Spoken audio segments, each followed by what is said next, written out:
So the light on my salad garden actually was not on, but I told y'all that the next time you saw this, it was going to be much shorter. I have a surprise for you too.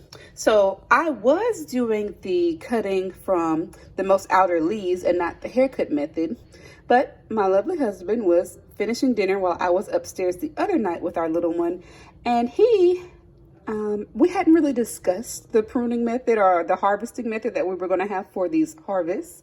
And he did a haircut method. So at that point it was like, oh, well, life goes on. Not anything worth being upset over.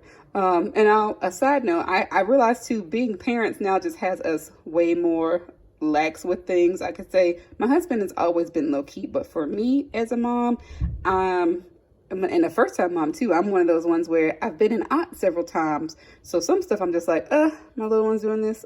She's doing that. She'll be fine. So I kind of laugh at myself because I'm not really the most typical first time mom that folks would guess about. I'm not as worked up or anal over things. Don't like it when she gets sick. But when it relates to the AeroGarden, I just looked at it and I was like, Monica's doing this, she's doing that, she needs to eat. This is not worth having a tiff about. So when I saw that he cut it, I just kind of shrugged it off and said, okay, we're back to the haircut method. So you'll get to see how this looks when you just kind of chop off the top and let it grow back out. That's the whole reason for that backstory. And again, as I mentioned before, I wanted y'all to get to know me a little bit better. So you will. And that's one of those stories. When it comes to being married, dealing with AeroGardens, don't get in a fight about how somebody else trims it. Have a conversation, keep it pushing. And I wanted to show y'all that, as I mentioned, whenever I took out the thyme and the parsley that were not growing, I dropped in some of my own black-seeded Simpson seeds, and they have sprouted. So I think it was, 3 days ago. So these came up in 3 days. And a note with that is that these black-seeded Simpson seeds from my own collection, that if you look back and see my binder, I keep them all stored there. I keep them stored somewhere that is cool and dark, and that's important in storing your seeds. But it's also the same method that I use for storing my AeroGarden pods. I actually now have them stored in our storage closet that's under our stairs in our home. So a room that is windowless, a room that is pretty cool and definitely dark when you're not turning the closet light on.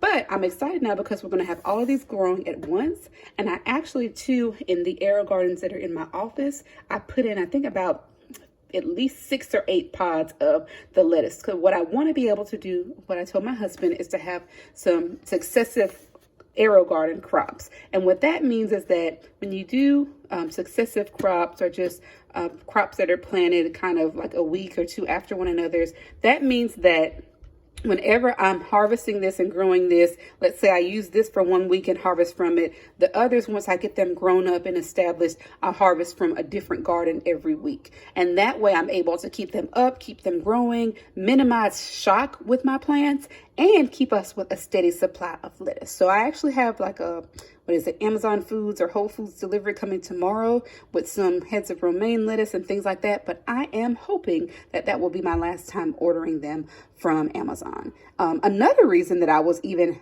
okay with pulling the parsley from my herb garden is that I have about at least 6 or 8 plants of parsley growing outside, the curly leaf parsley. So I already have some of that growing, that's growing for me well. And I have some other arugula growing. So I would love to start some arugula pods. And I think that's one of the few things from AeroGarden that I haven't grown or purchased from them or grown. And I find it interesting too, because I remember when I first started getting AeroGarden pods, they didn't have as many seed varieties as they do now on the website. So I'm going to explore some more of those. And I think in one of my next videos, I'm going to even show y'all my current collection of pods and what I mean when I refer to using a official AeroGarden seed pod kit versus using your own seeds or grow your own, or even recycling a pod like this that did not germinate for me with my own seeds. So I just wanted to give y'all this quick update. Again, this is Fix It with Fran, where I talk about all things faith, family, food, and fun. If you're an AeroGarden gardener or a gardener in general, let me know how your gardens are growing. I know down here in Zone 9, I'm in 9B in New Orleans, we're doing a lot of our sowing, what they call winter sowing, to get ready for the spring. So let me know what you're growing. Let me know if you're doing any winter sowing. And if you have any tips for me, please do feel free to share. I greatly appreciate them. Till next time, y'all. Happy growing.